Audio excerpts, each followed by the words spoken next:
Audio Jungle. Audio Jungle. Audio Jungle.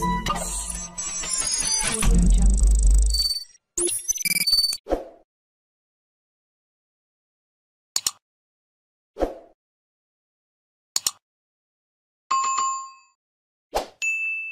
salaam sama gars yi daal leen ak jàmm sama chaîne YouTube bi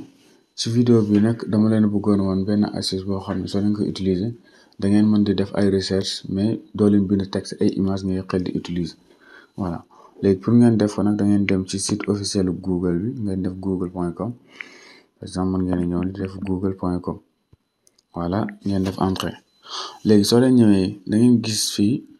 d'habitude fii da ngeen bës pour bind soo xoolee ci fond bi ne da nga gis foofu benn logo image léegi foofu nag ngay bës voilà léegi soo ko bësee par exemple yow jartul leen ngay bind ay image rek ngay xel di joxe voilà par exemple là su ma ñëwee ne kii laa bëgg a xam mooy kan là léegi nag fii soo ko sélectionné directement kii bi la lay jox nit ki la lay jox kii bi lim sol la jox mu jox la prix yeeg yooyu noonu mais fekkee nit ki nga bëgg a xam mooy kan da ngay def nii par exemple nga visé ci kanam bi soo xoolee directement mais Eric Ten Hag la mooy actuel entraîneur yu Man U bi la voilà léegi soo ñëwee par exemple mën nga changer fekkee par exemple xaar ma jëlaat beneen image bu gën a kii par exemple su fekkoon dama am benn photo boo xam ne ab lieu la ma bëgg xam fan la par exemple photo bi su ma defee nii cadre bi rek lay ajuster voilà gis nga mu ne la Tour Eiffel bi la après nga am ay information Tour Eiffel bi fan la nekk Paris la France extra voilà même manière aussi su fekkoon ne da nga am benn devoir par exemple devoir bi voilà nga bëggoon am voilà gis nga soo dugalee devoir bi rek da lay indil devoir yu mel noonu voilà gis nga devoir yoo xam ne similaire la quoi ba pare mën nga traduire texte bi automatiquement par exemple da ngay ñëw fii traduire gis nga mu ne la yow sélectionné nga instant yi français vers anglais mënoon nga choisir français vers beneen langue par exemple voilà arabe voilà wala français en tout cas yow yaay xool langue bi nga ko bëgg a traduire yow daal yow yaay xool voilà mais ñu reste français sur anglais lii beneen méthode la par exemple soo bëggee tamit beneen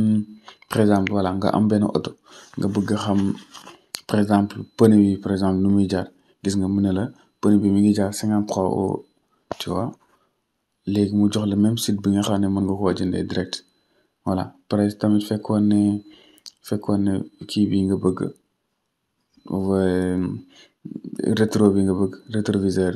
gis nga mu proposé la type de rétroviseur bi ak rétroviseur bu nekk prix bi ñaata la lay dikkee gis nga xam nga lii dafa efficace tey mën nga am benn modèle oto xamoo ko par exemple am benn matériel bu ci yàqu jaratul ngay jéem a xool wala nga am benn matériel boo xam ne bëgg nga ko jënd jaratul sax léegi ngay nekk fii di wax ne ay nii laay def ak nii laay def photo ko rek après nga dugal ko fii mu jox la information ba nga doyal voilà en tout cas mën ngeen def lu bëri par exemple même bi ab caméra la léegi bii mën nga gis nga dalay jox marque bi et tout ça léegi su fekkee da ngaa bëgg jënd achat rek ngay dem da ngay tourner nii dem ba achat mu proposer le prix gis nga prix yi ñu ngi nii am na bi jar $56 am na bi jar 39 euros xam naa ne 39 moom occasion la voilà extra nii daal ngeen di def fekkee tamit ab resto la ngeen photo resto bi rek dana leen jox ay information ci resto bi nga xam ne moom ngeen bëgg en tout cas nii ngeen di def pour recherche ay image voilà nu mu la neexee jartul leen ngeen xam par exemple exactement benn tur il suffit tout simplement nga am image wu li nga soxla après lépp loo ci bëgg muy comme ni ma la koy citalee fii muy par exemple muy resto muy lieu bi muy prix fekkee achat nga bëgg muy devoir bi fekkee ab devoir la wala recherche générale fekkee texte la et cetera yow daal yow yaay xool par exemple gis nga fii traduire na ko directement mu ne Real tep Liverpool tep Real voilà et cetera waaye en tout cas c'est hyper génial d'utiliser ces genres d'astuces là pour effectuer des recherches parce que c'est rapide et t'as pas besoin d'être un geek pour avoir une réponse précise si vous avez une image. Voilà, merci, c'est la fin de la vidéo les gars. Si la vidéo vous a plu, maa ngi ñaan ngeen partager. Jaa ngeen jëf.